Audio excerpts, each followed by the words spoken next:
Go.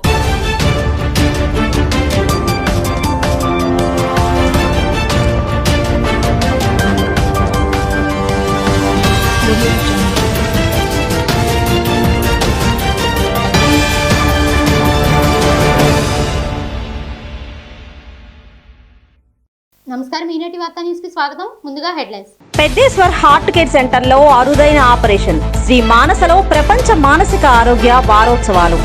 గ్రామ ward సచివాలయ ఉద్యోగుల సమస్యలను తక్షణమే పరిష్కరించాలి. కెఆర్ సూర్యనారాయణ. అమృతహస్తం సేవలు అమూల్యం. వినియోగదారుల న్యాయస్థానం న్యాయమూర్తి ఆర్ మాధవరావు. విజయవాడలో అట్టహాసంగా ఆర్ఆర్ స్పోర్ట్స్ షోరూం ప్రారంభం. తూర్పుగోదావరి జిల్లా రామచంద్రాపురం పట్టణంలోని ఈ రోజు చెగువీర 54వ వర్ధంతి వేడుకలు.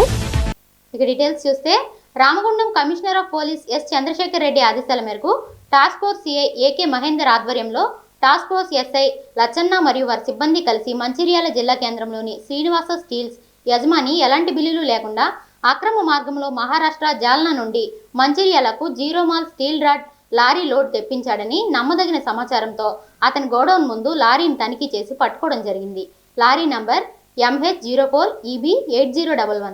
శ్రీనివాస స్టీల్స్ యజమాని జి రమేష్ ను లారీ డ్రైవర్ హంజద్ ను విచారించి అది మొత్తం జీరో మాల్ గా నిర్ధారించుకుని మంచిర్యాల పోలీస్ మరియు కమర్షియల్ ట్యాక్స్ అధికారుల సమక్షంలో లారీ మొత్తం తూకం వేయించగా 20 టన్నుల బరువు కలిగిన ఎలాంటి అనుమతులు లేని స్టీలు ఉండడంతో అందుకుగాను కమర్షియల్ ట్యాక్స్ అధికారుల ద్వారా 2 లక్షల రూపాయల పన్ను మరియు 2 లక్షల రూపాయల జరిమానా మొత్తం కలిపి 4,17,100 రూపాయలు చలానా విధించడం జరిగింది.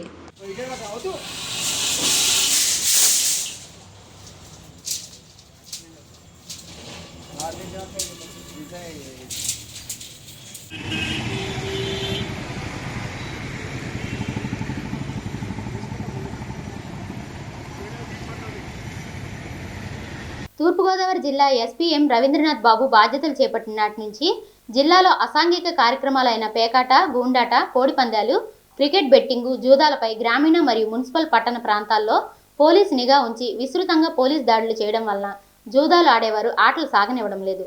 జిల్లాలోని వివిధ గ్రామాల మున్సిపల్ పట్టణ ప్రాంతాల్లో జరుగుతున్న అసాంఘిక కార్యక్రమాలను అరికట్టాలనే సంకల్పంతో వారు ఇచ్చిన నిర్దిష్ట ఆదేశాలకు అనుగుణంగా తూర్పుగోదావరి జిల్లా ఎస్పీ రవీంద్రనాథ్ బాబుకు వచ్చిన సమాచారం మేరకు 4వ తేదీన జగ్గంపేట మండలం రాజపూడి గ్రామంలో భూసాల విష్ణుమూర్తి ఇంట్లో క్రికెట్ బెట్టింగ్ జరుగుతున్నాయని ఖచ్చితమైన సమాచారంతో పెద్దాపురం డీఎస్పీ అరిటకుల శ్రీనివాస్ పర్యవేక్షణలో జగ్గంపేట సిఐ వి సురేష్ బాబు, ఎస్ఐఎస్ లక్ష్మీకాంతంకు వచ్చిన ముందస్తు సమాచారం మేరకు జగ్గంపేట మండలం రాజపూడి గ్రామంలో భూసాల విష్ణుమూర్తి ఇంట్లో సోదాలు నిర్వహించగా అతని ఇంట్లో 2 కంప్యూటర్లు, 5 సెల్ ఫోన్లు ఉపయోగించి క్రికెట్ బెట్టింగ్ ఆడుతుండగా భూసాల విష్ణుమూర్తిని పట్టుకునే క్రమంలో అతను పోలీసులపై దాడి చేసి పారిపోవడం జరిగింది. 2 రోజుల తర్వాత వచ్చి పోలీసులకు లొంగిపోవడం జరిగింది. అయితే అతని ఇంటి వద్ద నుండి 1,26,890 రూపాయల నగదు, 2 కంప్యూటర్లు, 5 సెల్ ఫోన్లు స్వాధీనం చేసుకున్నారు.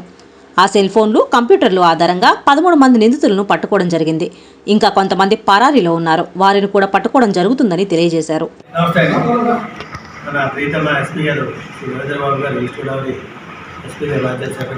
చేపట్టిన దగ్గర నుంచి అసాంఘిక కార్యక్రమాల మీద గట్టిగా నిఘా వేసి బలం పంపుదాం అన్న ఉద్దేశంతో రకరకాల రైడ్స్ చేపిస్తున్నారు. అందులో భాగంగా నాకు వచ్చిన ఇన్ఫర్మేషన్ మీద జగన్పేట సిఐ గారు మరియు జిల్లా సిబ్బంది కలిసి ఒక క్రికెట్ బెట్టింగ్ జరుగుతుందని రాజపూడి విలేజ్లో విష్ణుమూర్తి ఆయన ఇంటి వద్ద రైడ్ చేయగా ఆయన పారిపోవడం జరిగింది. అక్కడ స్పాట్లో మాకు ఈ 5 సెల్ ఫోన్స్, 1,26,800 క్యాష్, 2 ల్యాప్టాప్లు ఉండటం జరిగింది. అది మనం పరిశీలించగా దాంట్లో దాదాపు 30 మంది దాకా ఈ క్రికెట్ ఆటగారు బుకీలు ఆయన బుకింగ్ చేయగా 30 మంది దాకా ఉన్నారని తెలిసింది. ఇంకా పూర్తిగా మనం దాన్ని చేస్తున్నాం. ఐడెంటిఫై చేసిన బట్టి అయితే దాదాపు 30 మెంబర్స్ ఉన్నారు. దాంట్లో ఈ రాత్రి విష్ణుమూర్తితో సహా 10 పట్టుకోవడం జరిగింది నిన్న మధ్యాహ్నం. అందులో భాగంగా మీ అందరికీ తెలియజేస్తున్నాను, ఇది భూసాల విష్ణుమూర్తి గారైనా రాజపూడి. ఇంకా మిగిలిన 3 మీకు పేపర్స్ ఇస్తాం. ఎందుకంటే ఈ క్రికెట్లో వినోదాత్మకంగా లేకపోతే స్పోర్టివ్గా ఆడే ఆటని వీళ్ళు కమర్షియల్ చేసి రకరకాల బెట్టింగ్లు వేసి దాన్ని ఒక ఉత్తమ క్రీడగా తయారు చేస్తున్నారు. దీంట్లో ఈ బెట్టింగ్లో లక్షల మంది డబ్బులు పోగొట్టుకుని చాలామంది వికారులు అవుతున్నారు. యాజ్ వెల్ యాజ్ కొంతమంది అప్పుల పాలే మిస్ అయిపోవటం లేకపోతే సూసైడ్ చేసుకునే కార్యక్రమాలు కూడా జరుగుతున్నాయి. కాబట్టి మీ ద్వారా మేము తెలియజేసుకుంది ఏంటంటే ఈ విధమైన క్రికెట్ బెట్టింగ్కి పాడవద్దు. ఎందుకంటే అది క్రైమ్, నేరం. మనం పట్టుకుని అరెస్ట్ చేస్తాం. ఎందుకంటే వాళ్ళ ఏదో సరదాగా వెళ్ళా కానీ వాళ్ళు ఈ క్రైమ్లో ఇరుక్కుంటారు. ఎందుకంటే పర్టికులర్లీ బుక్కీలు అలాగే కాసేవాళ్ళు, ఎందుకంటే ఎవరో ఆడతారు, ఎవరో చేస్తున్నారు, ఎక్కడికో లాభాలు పోతాయి. మాకు తెలుసుండి బుక్కీలుగా లాభం కలిసిన వాళ్ళు ఎవరో కనిపించలేదు మాకైతే ఇక్కడ. కాబట్టి మరొకసారి అందరి ద్వారా నేను తెలియజేసుకుంటే అంటే బుక్కీ ఈ విధమైన క్రికెట్ బ్యాటింగ్లకు పాల్పడవద్దు, నేరాలకు పాల్పడవద్దు. ఎందుకంటే ఈ డబ్బులు పోయినాయి అనే ఉద్దేశంతో ఇంట్లోంచి డబ్బులు తెచ్చి లేకపోతే భార్య మెడలో పుస్తకాలు కూడా అభివృద్ధి పట్టుకొచ్చి డబ్బు పడంగా కాసి వారు ఉన్నారు. అందుకని వారు ఒకసారి మనందరికీ మేల్కొల్పు చేద్దాం ఉద్దేశంతోనే మీ అందరికంటే విస్తృతంగా చెప్పవలసి వస్తుంది. మరొకసారి ఏంటంటే మీరు సుఖంగా ఉండండి. తూర్పుగోదావరి జిల్లా రామచంద్రపురం పట్టణంలోని చెగువీర 54వ వర్ధంతి వేడుకలు ఘనంగా పీడీఎస్యు తూర్పుగోదావరి జిల్లా కమిటీ సిద్ధాబత్తుల సిద్ధు ఆధ్వర్యంలో ఘనంగా నిర్వహించారు. ఈ కార్యక్రమంలో ముఖ్య అతిథిగా జిల్లా రైతు కూలీ సంఘం ప్రెసిడెంట్ గెద్దాడ నాగేశ్వరరావు మరియు తూర్పుగోదావరి జిల్లా మానవ హక్కుల పరిరక్షణ సమితి అధ్యక్షులు కంచుమర్తి బాబురావు, సిపిఐ ఎంఎల్ జిల్లా నాయకులు అంబటి కృష్ణ, రామచంద్రపురం యూత్ సెక్రటరీ సాయికృష్ణ మరియు ప్రభుత్వ జూనియర్ కళాశాల విద్యార్థులు పాల్గొన్నారు. వైద్య విద్యార్థి అయి ఉండి కూడా సమాజ సేవే పరమావధిగా భావించి తనకంటూ సమాజమే ఒక లక్ష్యంగా ఏర్పరచుకొని మరణించినప్పటికీ తన భావజాలంతో యావత్తు ప్రపంచానికి ఆదర్శంగా నిలిచిన చెగువేరాకి జాతీయ మానవ హక్కుల పరిరక్షణ సమితి తరపున ఘనంగా నివాళులర్పించారు. ఎన్హెచ్ఆర్పి ఫారం రాష్ట్ర అడ్వైజరీ బోర్డు కమిటీ మెంబర్ మరియు తూర్పుగోదావరి జిల్లా అధ్యక్షులు కంచుమర్తి బాబురావు మాట్లాడుతూ చెగువేరా గొప్పతనాన్ని వివరించారు. ప్రపంచ దేశాల్లోనే అట్టడిగిన బలహీన వర్గాల కోసం అతి చిన్న వయసులో తన వ్యక్తిగత జీవితాన్ని కాదని సమాజ సేవే పరమావధిగా భావించి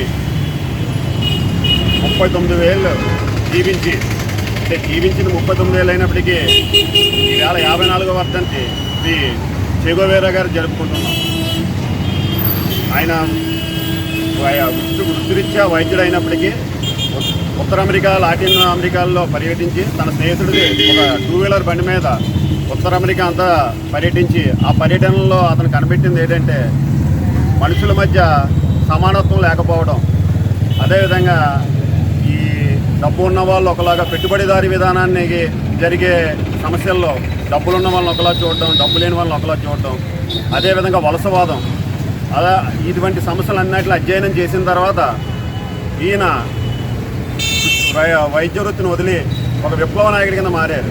మేధావి, రచయిత, అదేవిధంగా జిల్లా ఉద్యమానికి ఆహ్వానించి అనేక మంది యువతను కలుపుకొని క్యూబా, అప్పటికే అట్టడికి దేశం కింద ఉన్న స్వతంత్రం లేక విలవెల్లాడిపోతున్న క్యూబా ప్రజలకు ఒక వేగుచుక్కగా ఉండి వారికి స్వాతంత్రం తేవడంలో ఫిడెల్ కాస్ట్రో మరొక కామ్రేడ్తో కలిసి ఆ దేశానికి స్వతంత్రాన్ని అందించారు.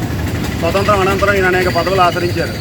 ఒక కార్మిక శాఖ మంత్రి మొదలెట్టి జాతీయ బ్యాంకుల చైర్మన్గా, అదేవిధంగా ఎన్నో పదవులు వచ్చినాయి. కానీ ఆయన ఆశించిన స్థాయిలో ప్రజలకు న్యాయం జరుగుతలేదని తెలుసుకుని మరలా ఆయన ఉద్యమంలోకి వచ్చారు. ఉద్యమంలోకి వచ్చిన తర్వాత 1967 అక్టోబర్ 7వ తేదీన బొలివియా సైన్యానికి చిక్కారు. కానీ 2 రోజులు అతి కిరాతంగా హింసించి ఆయన మరణాన్ని 1967 అక్టోబర్ 9వ తేదీన అతి కిరాతంగా చంపినప్పటికీ చనిపోయిన శవాన్ని ఆ దేశ ప్రజలకే కాదు అక్కడ ఉన్న ఉద్యమకారులు ఎవరికీ కూడా చూపించకుండా కొన్ని సంవత్సరాల పాటు దాచి ఆ తర్వాత ఫలానా రోజున ఈ విప్లవకారుడు, ఈ ప్రపంచంలోనే 20వ శతాబ్దపు ఐకాన్ చెగోవేరా చనిపోయారని బహిరంగ ప్రకటన చేసి ఆయన వర్ధంతిని ఘనంగా నిర్వహించారు. అంటే చెగోవేరా అక్టోబర్ 9వ తారీఖున చనిపోయినప్పటికీ ఆయన పుట్టాడు. ఉదాహరణకు ఆ రోజు, ఈ రోజు మనం ఇక్కడ వర్ధంతి జరుపుకుంటున్నామంటే మన భారతీయుడు కానప్పటికీ అదే నిదర్శనం. అదేవిధంగా యువత కూడా ఎప్పుడూ భావజాలం పట్ల సామాజిక సేవతో పాటు చదువు ఒకటే ప్రథమార్థం కాకుండా సామాజిక సేవను అలవర్చుకుని ముఖ్యంగా ప్రస్తుతం భారతదేశంలో యువత అంతా డ్రగ్స్కి బానిస అవుతున్నారు. ఇప్పుడు ప్రపంచంలో ఒక కోతలు ఘాట్లతో కూడిన సాంప్రదాయ సర్జరీలకు క్రమంగా కాలం చెల్లిపోతుంది. కోతలు లేని సర్జరీలు బాగా ప్రాచుర్యంలోకి వస్తున్నాయి. గుండె జబ్బుల చికిత్సల్లోనూ ఇటీవల కాలంలో దెబ్బతిన్న అయోటిక్ కవాటాన్ని మార్పిడి చేయడానికి ఇంతకుముందు పెద్దగా కోత పెట్టి ఆపై గుండెని తెరిచి కవాట మార్పిడి చేసేవారు. అయితే తాజాగా గజ్జల్లోని రక్తనాళం గుండా క్యాథటర్ని గుండె వద్దకు పంపి కోత పెట్టకుండానే అయోటిక్ కవాటాన్ని మార్పిడి చేస్తున్నారు. ఈ సందర్భంగా ఆయన మాట్లాడుతూ విజయవాడకు చెందిన గంగాప్రసాద్ అనే వ్యక్తి గడిచిన 10 ఏళ్లుగా గుండె సంబంధిత వ్యాధితో బాధపడుతున్నారని, అప్పటి నుంచి తమ వద్ద చికిత్స పొందుతున్నట్లు చెప్పారు. సాధారణంగా గుండెకు కోత పెట్టి ఆపరేషన్ చేస్తే భవిష్యత్తులోనూ 10 నుంచి 20% వరకు ప్రాణానికి రిస్క్ ఉంటుందన్నారు. కానీ సరికొత్త చికిత్స అయిన ట్రాన్స్ క్యాథటర్ అయోటిక్ వాల్ ఇంప్లాంటేషన్ ద్వారా కేవలం గంటన్నర వ్యవధిలో నిర్వహించారు. ఈ చికిత్స అనంతరం భవిష్యత్తులోనూ ఎటువంటి రిస్క్ లేకుండా రోగి ఆరోగ్యంగా జీవించవచ్చన్నారు. గంగాధర్ ప్రసాద్ గుండెలో ఉన్న మేజర్ వాల్ బాగా సన్నబడిపోవడంతో ఇటీవల చాలా ఇబ్బంది పడ్డారని తెలిపారు. అయితే ఆయన ఆపరేషన్కు అంగీకరించకపోవడంతో ప్రత్యామ్నాయంగా ఇక్కడ aortic valve replacement, trans catheter aortic valve implantation మాత్రమే అందుబాటులో ఉన్నాయని తెలిపారు. విలేకరుల సమావేశంలో ప్రముఖ cardio thoracic surgeon doctor Guntur Varun, cardio anaesthesia doctor K Rammohan, doctor Akash Pallem తదితరులు పాల్గొన్నారు. చేసి ఆర్మీ ఓపెన్ చేసి ఇదంతా కటింగ్, దానికి వచ్చే రిస్క్, దాంతోపాటు మనిషి ప్రాణానికి కూడా 20% దాకా రఫ్లీ రిస్క్ ఉంటుంది. ప్లస్ పెరాలసిస్ రావడానికి ఒక 5% ఛాన్స్. ఈ రిస్క్లన్నిటితో పాటు అవి చేసేవాడు. ఇప్పుడు ఏంటంటే ఈ రిస్క్లన్నింటినీ తగ్గిస్తూ కొత్త టెక్నిక్స్ వచ్చినాయి. ఆ కొత్త టెక్నిక్ని ఇప్పుడు మన హాస్పిటల్లో ఫస్ట్ టైము చేశాను అన్నమాట. దాన్ని aortic catheter based aortic valve replacement అంటారు. డావి ట్రాన్స్ క్యాథటర్ అయోటిక్ వాల్ రీప్లేస్మెంట్. ఈ టెక్నిక్ని ఫస్ట్ టైము మన దగ్గర సక్సెస్ఫుల్గా ఏమి 1% కూడా రిస్క్ లేకుండా చేశారు. సో ఈ మన పేషెంట్ అయినే ప్రసాద్ గారు, సో ఆయనకి 10 ఏళ్ళ నుంచి పైన ఈ వాల్ ప్రాబ్లం ఉంది. అది స్లోగా పెరుగుకుంటూ వచ్చింది. రీసెంట్గా కొంచెం ఇబ్బంది ఎక్కువైతే దానికి ఆపరేషన్ చేసే స్టేజ్ వచ్చింది.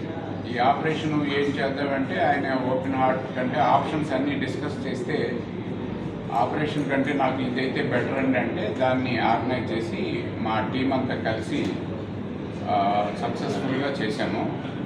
సో మా టీంలో నాతో పాటు doctor Varun, doctor Rammohan, doctor Srimannarayana, doctor Chaitanya, doctor Akash Pallem, మేమందరం కలిసి సక్సెస్ఫుల్గా 1.5 అవర్లో ప్రొసీజర్ చేసి ఆపరేషన్ అయిన తర్వాత వితిన్ 24 అవర్స్లో పేషెంట్ని డిశ్చార్జ్ చేశాం. ఒకరోజు అబ్జర్వేషన్ గురించి డిశ్చార్జ్ చేశాం. డిశ్చార్జ్ అయ్యి కూడా ఒక 2 వీక్స్ పైన అయిపోయింది. Is very comfortable. ఏమి 1% కూడా కాంప్లికేషన్ అనేది లేదు. So that is the situation. ఆ వాల్వ్ కాస్ట్ చాలా ఎక్కువ ఉండేదండి. ప్రీవియస్గా అయితే 25 lakhs వాల్వ్ కాస్టే ఉండేది. ఇప్పుడు కొత్త కంపెనీలు వచ్చినాయి. అది 10-12 లక్షల్లో వాల్వ్ కాస్ట్. ఇప్పుడు మెరిల్ అనేది వాల్వ్ మార్చాం మన దగ్గర 12 లక్షలు అయిందండి వాల్వ్. ప్రొసీజర్ కాస్ట్ ఒక 2 lakhs అవుతుంది. మెటీరియల్స్ 2 lakhs అవుతుంది. టోటల్ అరౌండ్ 16 lakhs అయింది.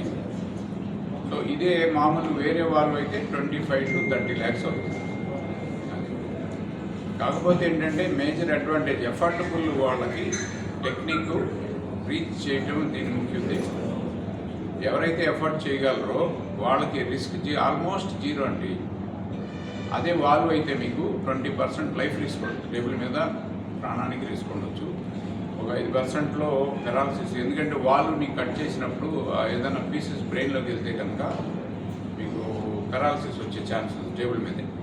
సో ఆ రిస్క్ ఉంటుంది. రెండోది ఓపెన్ చేసినప్పుడు ఇదంతా పైనుంచి కింద కట్ చేయాలి కదా, సో ఆ రిస్క్ ఉంటుంది. దాంతో వచ్చే ఇబ్బందులు ఇవన్నీ స్కార్ ఫార్మేషన్ ఇవన్నీ ఉంటాయి. కాబట్టి ఈ రిస్క్లన్నింటినీ అవాయిడ్ చేయడానికి ఎఫర్టబుల్ చేస్తూ ఉన్న వాళ్ళకి ఇది బెస్ట్ ఆప్షన్.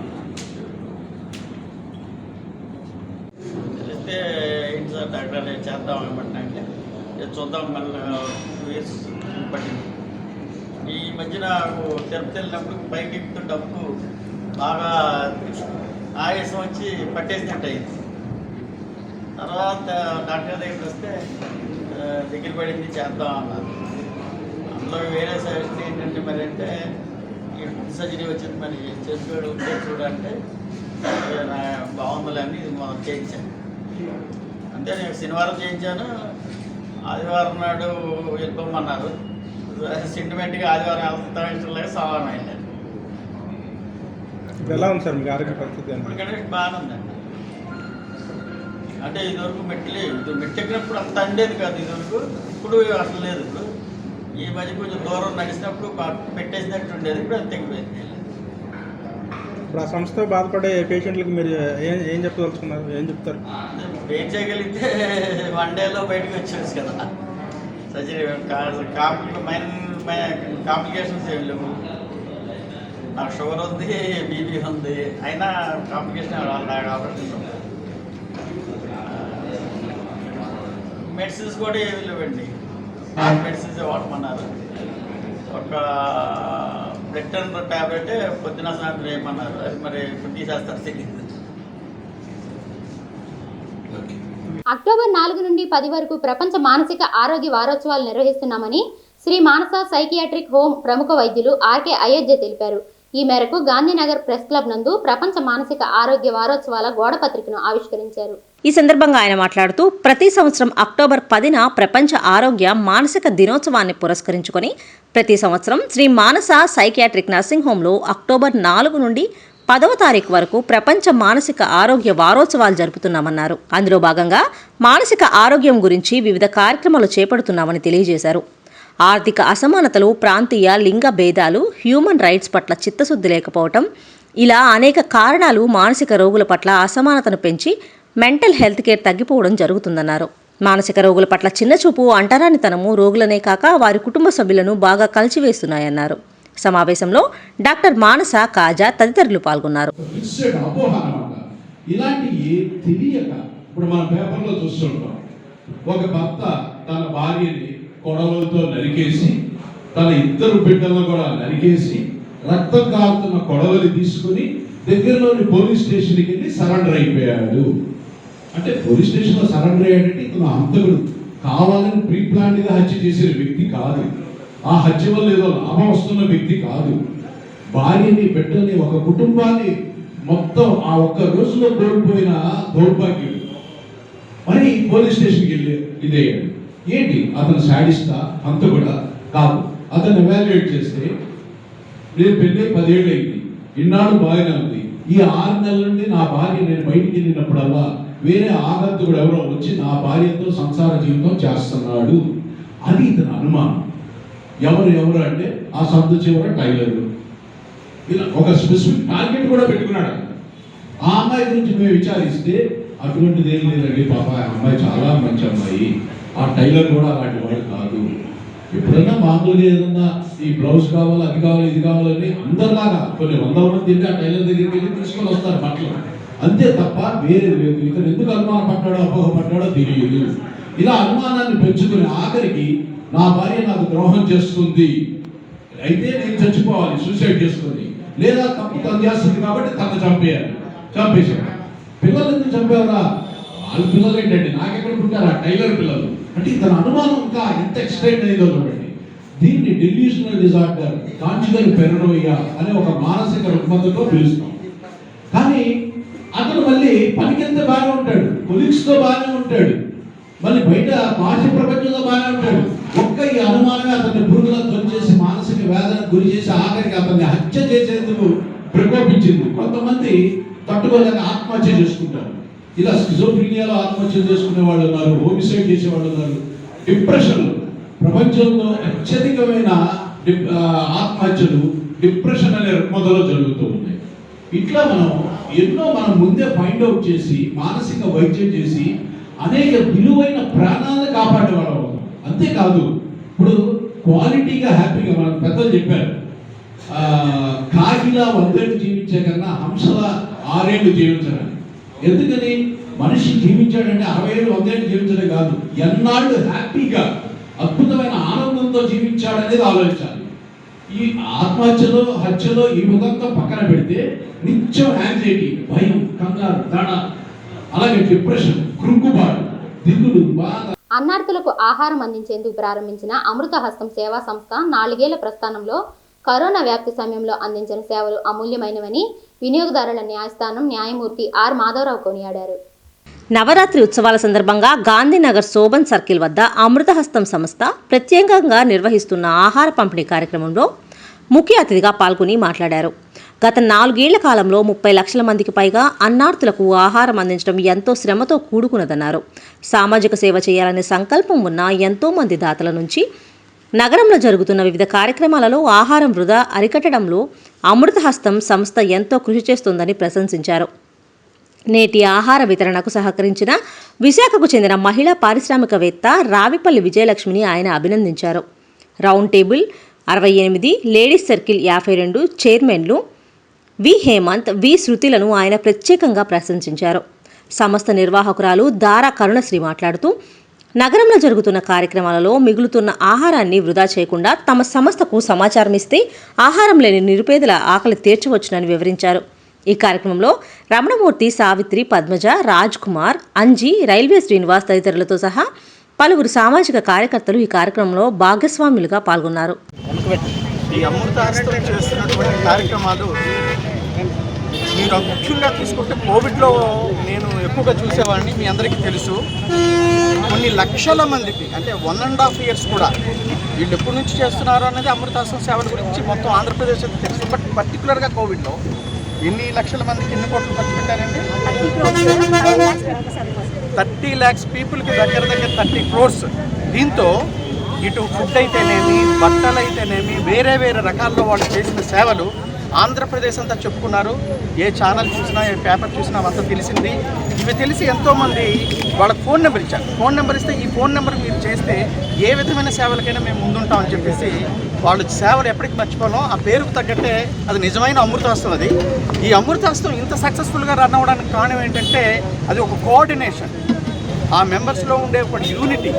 ఇప్పుడు కరుణశ్రీ గారు మదిలో పుట్టినటువంటి ఈ ఫౌండేషన్ ఆ విధంగా దినదినగా ప్రవర్తమానం చెంది ఈ రేంజ్కి వచ్చిందంటే దానికి ఈ ఫౌండర్ ప్రెసిడెంట్ కరుణశ్రీ గారు అయితేనేమి, ఈ వాలంటీర్స్ అయితేనేమి, మెంబర్స్ అయితేనేమి, ఎవరున్నారు ఇక్కడ మన మెంబర్స్, మన శ్రీనివాస్ గారు, ఏదైనా ఇదైనా కాకుండా దేనికైనా ముందు ఉంటారు ఆయన.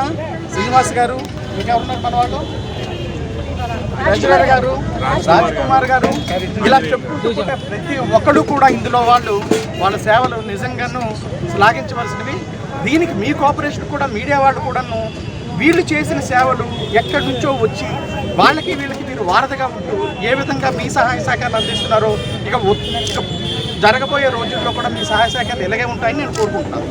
ఇది పోతే ఈరోజు రావిపల్లి లక్ష్మీదేవి గారు ఈమె అయితే వీళ్ళిద్దరికీ సంబంధం ఏంటంటే రావిపల్లి లక్ష్మీదేవి గారు నాకు తల్లి అయితే ఆ రావిపల్లి లక్ష్మీదేవి గారికి తల్లి ఆవిడ విజయలక్ష్మి గారు. ఆ పేరులో కూడా లక్ష్మీదేవిని పెట్టుకున్నారు. పేరుకి అంటే కోడలైనప్పుడు కూడా ఆమె ఒక తల్లిలాగా తనకి చేసి ఇప్పుడు మా నాన్నగారు రాలేని పరిస్థితి, మా తల్లిని కానీ మా తండ్రిని కానీ మమ్మల్ని కానీ ఒక తల్లిలాగా చూసుకున్న ఒక మంచి మనసున్న వ్యక్తి. అందుకని ఈరోజు అమృతహస్తంగాలు చీఫ్ గెస్ట్గా పిలవడానికి కారణం అదే. అది ఇంట్లో సేవే కాకుండా ఎస్ అంటే ఒక సేవ అనేది ఇంట్లో మొదలవుద్ది. ఎవరికి తోచిన విధంగా వాళ్ళు సేవ చేస్తూ ఉంటారు. So she deserves for this. So ఆవిడ కూడా ఒక 2 ముక్కలు మాట్లాడతారు. ఓకే నువ్వు మాట్లాడాలి.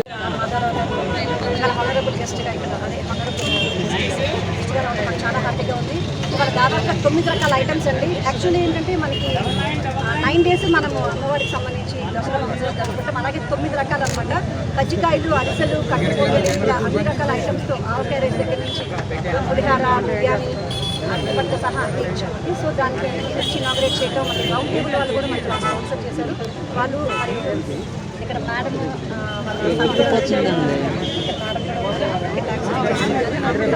దాదాపుగా ఒక 4 years అయితే స్టార్ట్ చేసి 4 years 30 lakhs పీపుల్కి సర్వ్ చేసామండి. ఇంతమంది సర్వ్ చేసామంటే అందరూ ఇచ్చిన సపోర్ట్. చాలామంది ఫంక్షన్లు గ్రో చేస్తున్నారు. అవి గ్రో చేయకుండా దయచేసి డొనేట్ చేయండి. పేదవాళ్ళు ఆటలతో ఉండే వాళ్ళకి కడుపు నింపాలంటే మీ అందరి సహకారం కూడా కావాలి. సో మీరు కాల్ చేసిన ఫోన్ నెంబర్ 946447 నెంబర్కి కాల్ చేసి కోరుకుంటున్నాను. మీ మీడియా మిత్రులందరికీ కూడా అభినందనలు. ఆంధ్రప్రదేశ్ గ్రామ మరియు వార్డు సచివాలయ ఉద్యోగుల సంఘం ఏపీవీడబ్ల్యూఎస్ఈవి రాష్ట్ర ప్రథమ కార్యవర్గ సమావేశం విజయవాడలో డాక్టర్ కేఎల్ రావు భవన్ నందు రాష్ట్ర అధ్యక్షులు జి రాజేష్ గారి అధ్యక్షతన నిర్వహించడం జరిగింది. ఈ సమావేశాన్ని ఉద్దేశించి కేఆర్ సూర్యనారాయణ మాట్లాడుతూ గ్రామ వార్డు సచివాలయ వ్యవస్థలోని ఉద్యోగులు ఈ 2 సంవత్సరాల కాలంలో రాష్ట్ర ప్రజలకు 3 కోట్లకు పైగా సేవలు అందించి అందరి మన్ననలను పొందారని, రాష్ట్రంలోని గ్రామ వార్డు సచివాలయ ఉద్యోగులందరూ ఐక్యంగా ఉండాలని, సచివాలయ ఉద్యోగుల రెగ్యులైజేషన్ అడ్డంకిగా మారిన సిబిఎస్ పరీక్ష రద్దు చేసే వరకు అహర్నిశలో కృషి చేసిన సంఘాలు ఏపీజీఈఏ, డబ్ల్యూఎస్ఈఏలు అని సమస్యల పరిష్కారం కొరకు నిరంతరం ఈ గ్రామ వార్డు సచివాలయ ఉద్యోగుల సంఘం పనిచేస్తుందని తెలిపారు.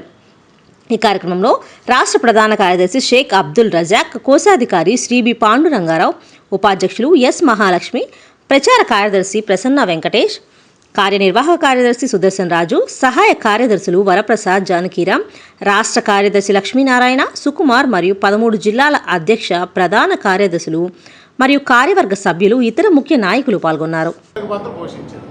కాబట్టి ఈ మేధస్సుతో కూడినటువంటి ఉద్యోగ వర్గం ఇంకా ఎంత మాత్రం ఇలాంటి తాబేదారులు నాయకులు మాటలకు మోసపోయే పరిస్థితి ఉందని నేను అనుకోవటం లేదు.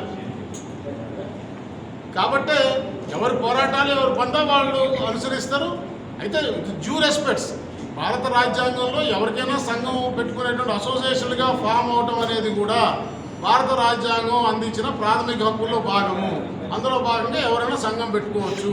వాళ్ళ సంఘం ద్వారా వాళ్ళు ప్రాతినిధ్యం వహిస్తున్న సభ్యుల యొక్క సమస్యల పరిష్కారం కోసం వాళ్ళు కృషి చేసుకోవచ్చు. దానికి అభ్యంతరులా. కానీ మీడియా ద్వారా అటు ప్రభుత్వానికి, ఇటు ఉద్యోగులకి, ఇటు పౌర సమాజానికి అందరూ ఒక విషయం స్పష్టం చేయదలుచుకున్నా, ఆ భజన సంఘాలేవి మోనోపోలీ ప్రాతినిధ్యం వహించుకున్నది ఉద్యోగ వర్గాలకి. వాళ్ళ యొక్క మోసాన్ని గ్రహించుకునే ఎవరికి వాళ్ళు సంఘాలు పెట్టుకుని కొత్త సంఘాలు ఏర్పాటు చేసుకుని ఉద్యోగుల సమస్యల మీద నిరంతరం పోరాటం, వాళ్ళ పరిష్కారం కోసం వాళ్ళు చేసే ప్రయత్నం వాళ్ళు చేస్తూ ఉన్నారు. గత 126 రోజుల నుంచి వైద్య ఆరోగ్య శాఖలో కాంట్రాక్ట్ ఎంప్లాయీస్ తమను రెగ్యులైజ్ చేయాలని డిమాండ్ పోరాటం చేస్తూనే ఉన్నారు. దాంట్లో ఆంధ్రప్రదేశ్ ప్రభుత్వ ఉద్యోగుల సంఘం, మా సంఘం యొక్క సభ్యులు ప్రతి చోట భాగస్వామ్యం పాల్పంచుకుంటూనే ఉన్నారు. సో ఎవరి డిమాండ్ల కోసం పోరాటం చేస్తూ ఉన్నారు. వీళ్ళ ఉనికిపోతుందని వీళ్ళు ఎవరు గుర్తించడం లేదని, ఎవరి దుకాణం వాడు పెట్టుకుని ఎవరి పోరాటం వాళ్ళు చేసుకుంటుంటే మేమేమైపోతామో, మా వ్యాపారాలు ఏమైపోతాయి అనే ఉద్దేశంతో వ్యాపారాన్ని విస్తరించుకోవడం కోసం 2 బిజినెస్ సంస్థలు కలిసినట్టుగా ఆదాయంతో కూడుకున్న ఆస్తులు కలిగి ఉన్నటువంటి ఈ సంఘాలు తమ ఉద్యోగుల సమస్యల కోసం పనిచేయడం మానేసి ఆ భవనాలన్నింటినీ వ్యాపార కేంద్రాలుగా మార్చినాయి. దయచేసి మీడియా వారు ఈ రాష్ట్రంలో ఉన్నటువంటి రెవెన్యూ భవనాలు, ఆంధ్రప్రదేశ్ ఎన్జిఓ సంఘం భవనాల్లో కళ్యాణ మండపాలు, షాపింగ్ కాంప్లెక్స్లు ఎక్కడెక్కడ ఉన్నాయో వాటిని దయచేసి మీరు సమాజానికి చూపించమని మిమ్మల్ని కోరుతా ఉన్నా. అవి ఉద్యోగులు సమస్యల కోసం సమావేశాలు పెట్టుకోవడానికి ప్రభుత్వం కేటాయించినవి. ఇవాళ వీళ్ళు ఒక ప్రైవేట్ హాల్లో ఎందుకు ఉద్యోగులు సమావేశం పెట్టుకోవాల్సి వస్తుంది? ప్రభుత్వం కేటాయించిన భవనాలు ఉండగా వాటిని కళ్యాణ మండపాలుగా, వ్యాపార సంస్థలుగా మార్చేసినారు. కాబట్టి ఆ వ్యాపారాలకు ఇబ్బంది కలుగుతుంది. కాబట్టి ఇవాళ 2 వ్యాపార సంస్థలు కలిసినాయి. మేము ఆంధ్రప్రదేశ్ ప్రభుత్వ ఉద్యోగుల సంఘం పక్షాన హైకోర్టులో రిట్ వేశాం. ఈ 2 వ్యాపార సంస్థల ఆస్తుల్ని ప్రభుత్వంకి అప్పచెప్పుకుని ఎవరు సమావేశం పెట్టుకుంటే వాళ్ళకి కేటాయించే విధానాన్ని తీసుకురామని చెప్పి మేము ఆంధ్రప్రదేశ్ హైకోర్టులో కేసు వేశాం. అది నిన్న లిస్టులో వచ్చింది. అది వస్తుందని తెలిసి ఈ 2 వ్యాపార సంస్థలు కలిసి నేను అనుకుంటున్నాను. పౌర సమాజానికి ప్రభుత్వం తరఫున అందించేటువంటి వివిధ రకాల సేవలని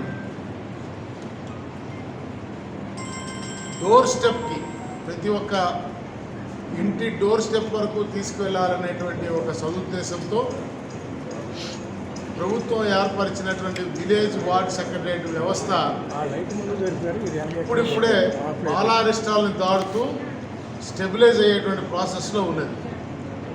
ఈ క్రమంలో గడిచిన 2 సంవత్సరాలుగా వీళ్ళు కొన్ని ఇబ్బందులు పడ్డారు. ప్రభుత్వం ఏ ప్రభుత్వమైనా ప్రపంచంలో ఎక్కడైనా సరే ఒక కొత్త వ్యవస్థను ఏర్పాటు చేసేటప్పుడు 100% ఫుల్ ప్రూఫ్గా ఒక సిస్టమ్ని డిజైన్ చేయడం అనేది ఎవరికి సాధ్యపడదు. సో ఒక వ్యవస్థని మనకు కావాల్సినట్టుగా ఏర్పాటు చేసుకున్న తర్వాత యాజ్ వీ మూవ్ ఆన్, మనం ముందుకు వెళ్తున్న కొద్దీ ఎదురైనటువంటి అనుభవాలను దృష్టిలో పెట్టుకుని దాన్ని మరింత సంస్కరించుకుంటూ సమర్థవంతంగా పటిష్టంగా తయారు చేసుకునే ఎక్కడైనా కూడా. సో ఇప్పుడు ప్రస్తుతం విలేజ్ వార్డ్ సెక్రటరీ వ్యవస్థ ఆ పరిస్థితిలో ఉన్నది.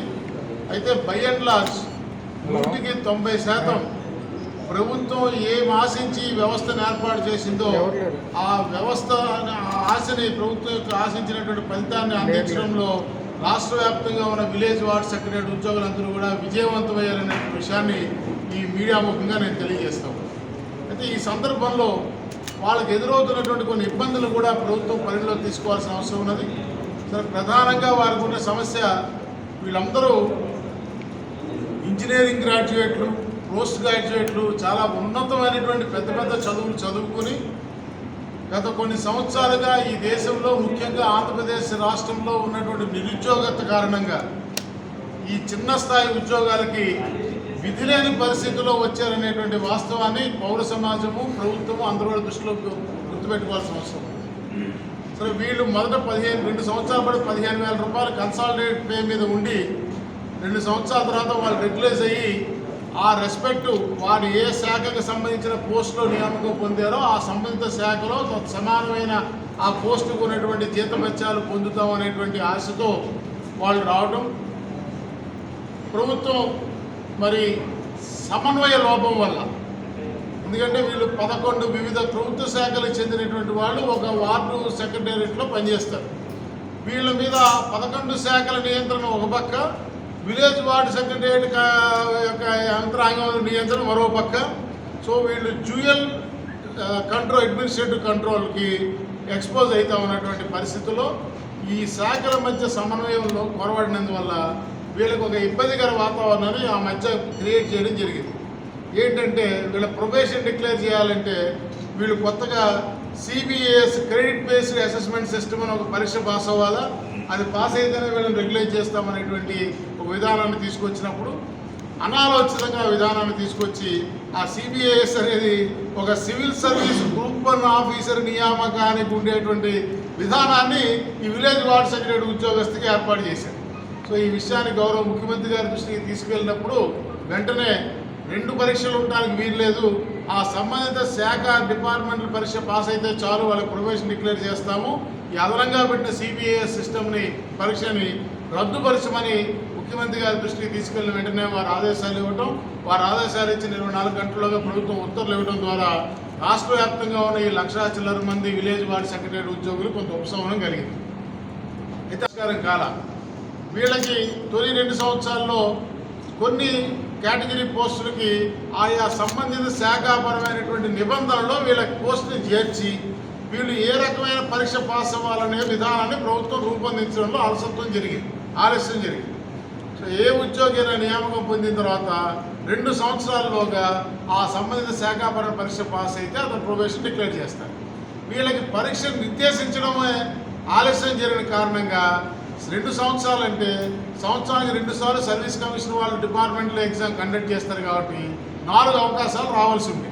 కానీ దురదృష్టవశాత్తు కొంతమందికి ఒక అవకాశం, కొంతమంది 2 అవకాశాలు మాత్రమే రావడం వల్ల వీళ్ళు ఆ పరీక్షని పాస్ అయ్యేటువంటి అవకాశం కోల్పోతున్న పరిస్థితి ఉంది. కాబట్టి ఈ లోపాన్ని చేయాల్సినటువంటి అవసరం, బాధ్యత ప్రభుత్వం మీద ఉందనేటువంటి విషయాన్ని ఈ సందర్భంగా నేను తెలియజేస్తూ వీరందరికీ మరి రాబోయేటువంటి 3 నెలల్లో అవసరమైతే ఎట్లయితే అంతర్జాతీయ స్థాయిలో ఐల్స్ లాంటి ఎగ్జామ్స్, ప్రపంచంలో వేరే దేశాలకు వెళ్ళాలంటే క్వాలిఫై అవ్వడానికి ఉన్నటువంటి ఆన్లైన్ ఎగ్జామ్స్, ఐల్స్ లాంటి ఎగ్జామ్స్ నిరంతరం జరుగుతూ ఉంటుంది. ఎప్పుడు కావాలంటే అప్పుడు ఆప్షన్ ఇచ్చుకుని మన అపాయింట్మెంట్ తీసుకుని ఎగ్జామ్ రాసేటువంటి విధానాన్ని మరి అభివృద్ధి చెందిన శాస్త్ర సాంకేతిక పరిజ్ఞానాన్ని వినియోగించుకుని వీరికి రాబోయే 3 నెలల పాటు నిరంతరంగా ఆ పరీక్షకి ఏ రోజు కంటే అప్పయ్యే విధానాన్ని తీసుకురావాలని నేను ఆంధ్రప్రదేశ్ ప్రభుత్వ ఉద్యోగ సంఘం పక్షాన చాలా గట్టిగా డిమాండ్ చేస్తా ఉన్నాను విషయాన్ని సందర్భంగా తెలియజేస్తాను.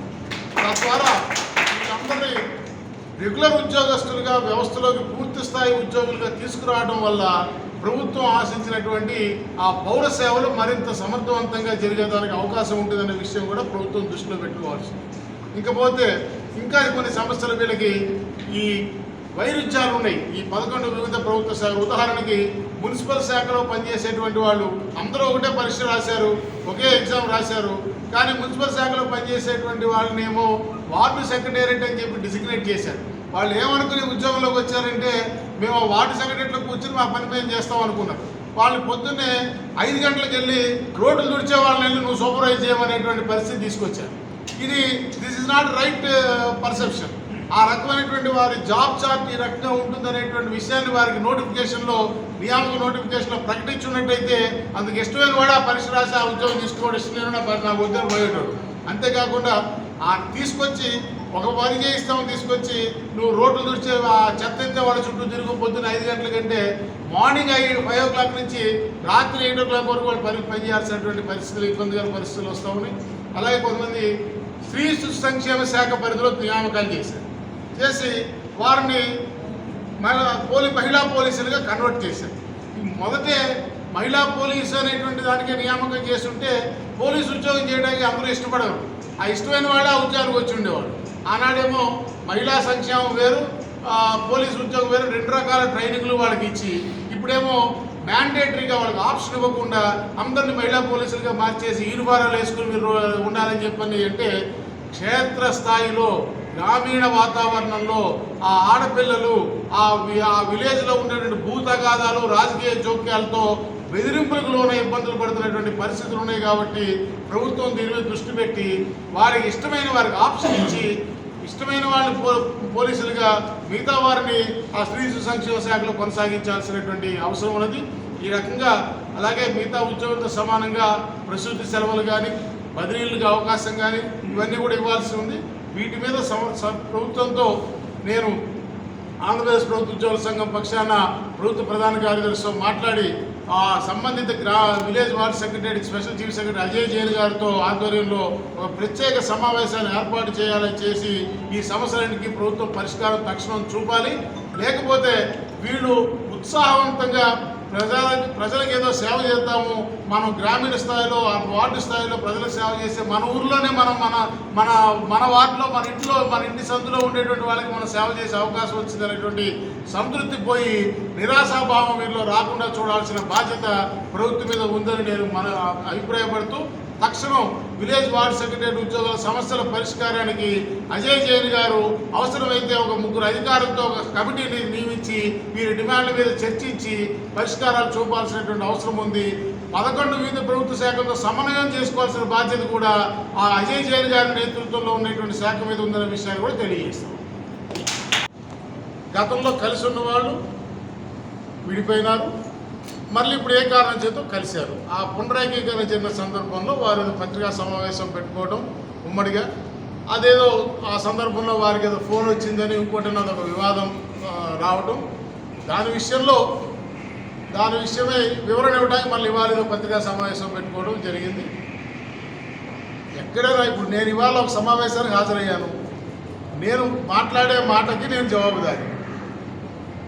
మీరు మాట్లాడి వీడియోలో రికార్డ్ అయ్యి దాన్ని ఎవడో సర్క్యులేట్ చేస్తారు. సహజంగా ఉద్యోగస్తుల్లో ఉండేటువంటి సైకాలజీ ఉద్యోగస్తులే కాదు, ఈ దేశంలో ఎవరైనా మంచి కానీ చెడు కానీ మనకు సంబంధించింది ఏదైనా ఒక వైరల్ అవుతున్న వివాదం జరిగిన సంఘటన జరిగినప్పుడు దాన్ని తప్పనిసరిగా అందరూ సర్క్యులేట్ చేసుకుంటారు.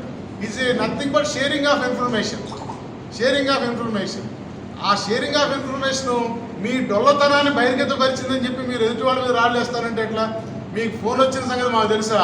ఆ ఫోన్లో మీరు అవతల ఆయన ఏం మాట్లాడారో మాకు తెలుసా? మీరే సమాధానం చెప్పారో మాకు తెలుసా? అది మీ ఏబిఎన్ వాళ్ళ మైకులు ఆన్లో ఉండడం వల్ల రికార్డ్ అయితే దానికి మేము బాధ్యులమా? సో కాబట్టి ఉదాహరణకు చెప్తా ఉన్నా. అయితే ఒక్క విషయం మాత్రం స్పష్టంగా ఆంధ్రప్రదేశ్లో ఉన్న యావత్ ఉద్యోగస్తులందరి పక్షాన నా మీద వ్యాఖ్యానించారు కాబట్టి నేను ఒక ప్రశ్న అడుగుతూ ఉన్నాను మీడియా ద్వారా. 2 జేఏసీలు, ఈ 2 జేఏసీలు గత ప్రభుత్వంలో ఆ ప్రభుత్వానికి కలిసి ఉన్నటువంటి సందర్భంలో ఎందుకు వీళ్ళు విడి 2వ జేఏసీగా ఏర్పడ్డారు? ఏర్పడిన తర్వాత ఆ ప్రభుత్వంలో అధినేతకి ఎడంపక్క ఒక ఆయన, కుడిపక్క ఒక ఆయన నిల్చున్నారు. ఇద్దరు థ్యాంక్ యూ సీఎం గారు, మళ్ళీ మీరే రావాలని ఆయనకు సన్మానం చేశారు.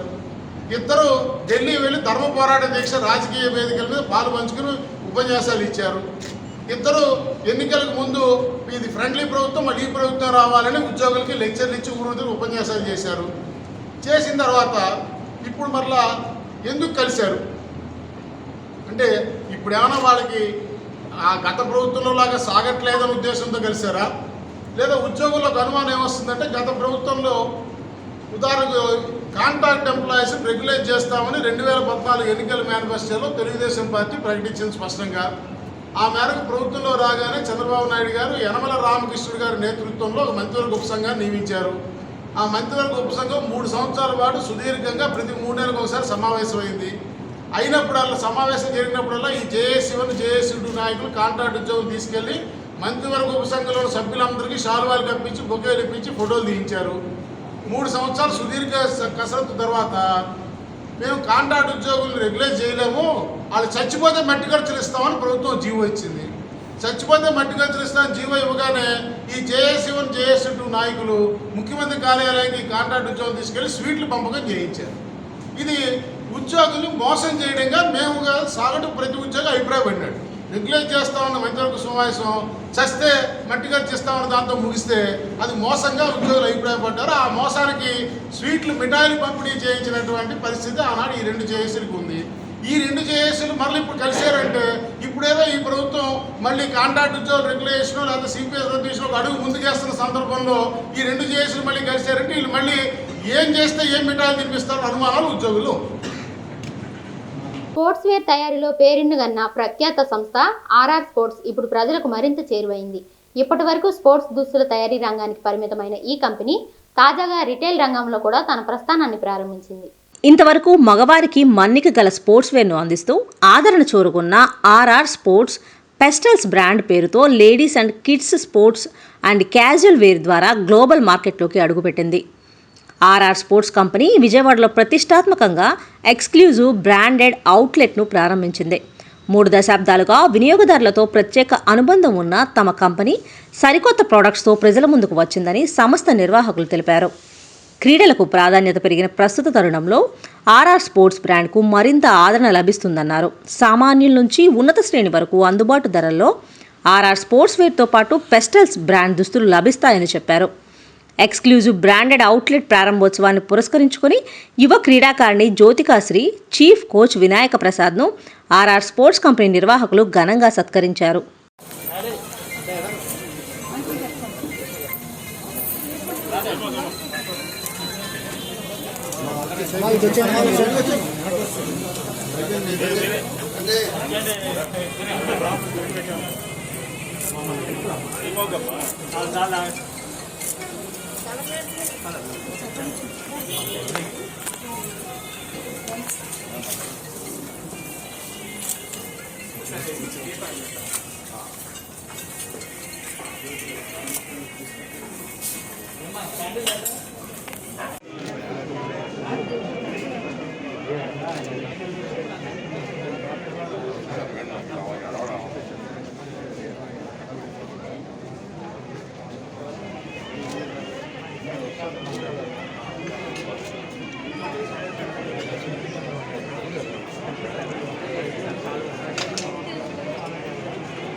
కెమెరా కింద పెట్టబోతుంది.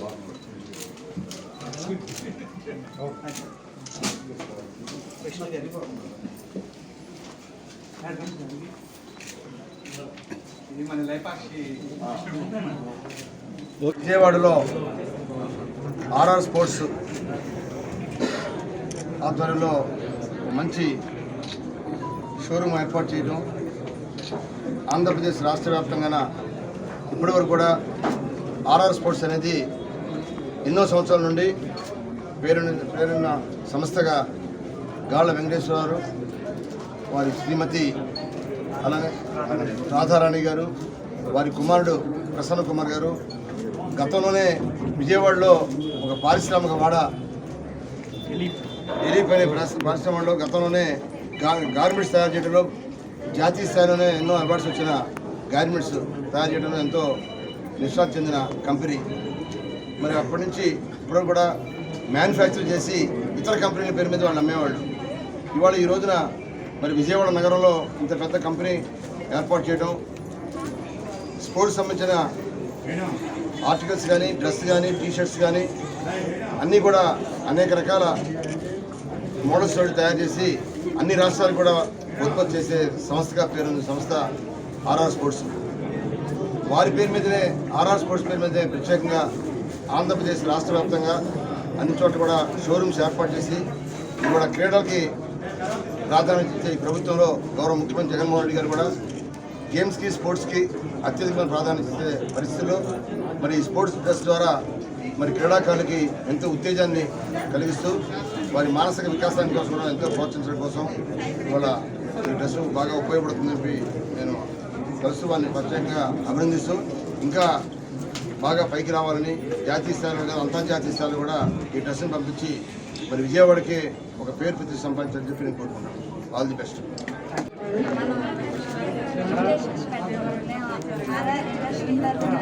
ఎన్ని ఎకరాల్లో ఉన్నా మేము డెవలప్ చేయడానికి మాకు చేయొచ్చు, కానీ రైతులకు అలా ఉండదు. 10 ఎకరాలే ఉండాలి, 5 ఎకరాలే ఉండాలి, మనిషికి అట్లా ఉంటుంది. అటువంటివన్నీ నిర్మూలించాలని, రైతుకి అభివృద్ధి చేయాలని, వాళ్ళు ఎకరాల్లో వాళ్ళు చేయాలని అనుకున్నా కూడా వాళ్ళు చేసి ఇవ్వాలని ఒకసారి ఇటువంటి విషయాలన్నిటి మీద దృష్టి పెట్టుకుని ఇక్కడ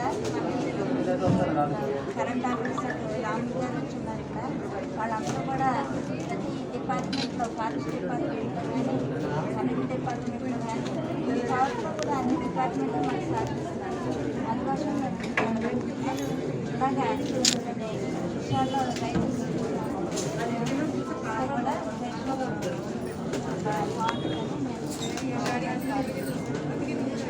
ఈరోజు ఏంటంటే రోటీ కపడా మకాన్ అని ఆర్ఆర్ గ్రూప్గా అవతరిస్తోంది.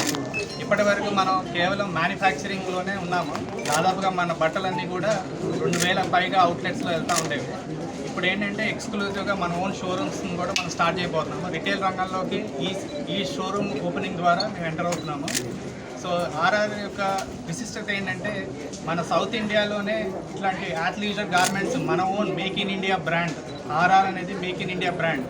ఎప్పుడో ఆత్మనిర్భర్ భారత్ అని మన మోదీ గారు ఇప్పుడు చెప్తున్నారు. బట్ మనం 1991లోనే ఈ సంస్థను స్టార్ట్ చేసి ఒకే బ్రాండ్ పేరు మీద ఇప్పటిదాకా దుస్తులు తయారు చేస్తున్నాము.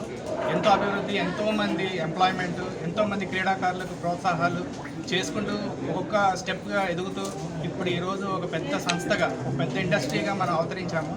ఇదేంటంటే మన ఆంధ్ర రాష్ట్రానికి, మన దేశానికి గర్వకారణమైన ఒక కంపెనీ. ఎందుకంటే ఎంతో ట్రాన్స్పరెంట్గా కొన్ని వేల మందికి ఉపాధి కల్పిస్తూ, కొన్ని వేల మంది మన దుస్తుల్ని మనమే ఎంతో క్వాలిటీతో తయారు చేసుకుని ఈరోజు మన నైకీ, ఎడిడాస్లతో సమానమైన క్వాలిటీతో మనము ప్రమోట్ చేసుకున్నాము. అయితే ఇప్పుడు బ్రాండింగ్ పరంగా కూడా మనం ఎంటర్ అవుతున్నాం రిటైల్ రంగంలోకి.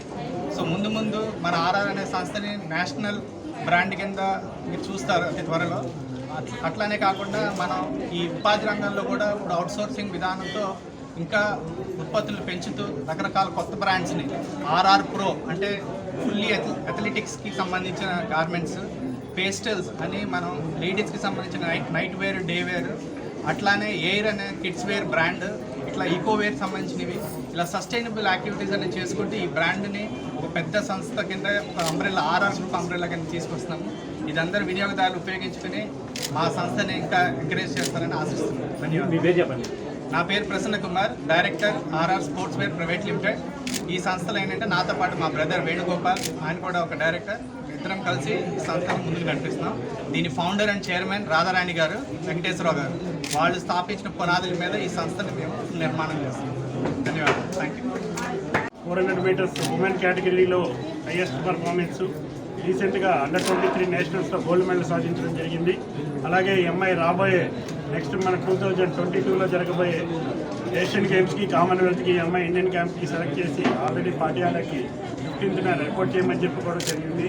ముఖ్యంగా ఇంకా మన పాత్రికేయులందరికీ తెలియజేసేది ఏంటంటే ప్రసన్న గారు మా అమ్మగారు ఈ క్రీడాకారులందరికీ గత 5 సంవత్సరాలుగా ఎంతో సహాయ సహకారాలు అందిస్తున్నారు.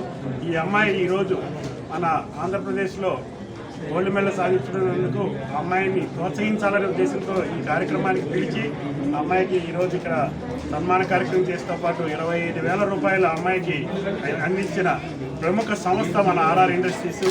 ఆ సందర్భంగా దాన్ని స్ఫూర్తిగా తీసుకుని ఈ అమ్మాయి ఇదే సంస్థకి ఒక 2 సంవత్సరాల తర్వాత అంబాసిడర్ అవుతుందని కూడా నేను సభాపూర్వకంగా తెలియజేస్తున్నాను. ఎందుకంటే మన ఒక అంబాసిడర్కి దాదాపు కోట్ల రూపాయలతో డీల్స్ ఉంటాయి. మన అమ్మాయికి ఈరోజు వారు చేసిన సహాయ సహకారాలు ప్రసన్న గారు కానీ, వెంకటేశ్వరరావు గారు కానీ, మన రాధారాణి గారు కానీ, వాళ్ళ కుటుంబ సభ్యులు అందరూ ఆ అమ్మాయిని, వాళ్ళ నాన్నగారు కూడా వచ్చారు. శ్రీనివాస్ వార్తలు ముగించే ముందు హెడ్లైన్స్ మరోసారి.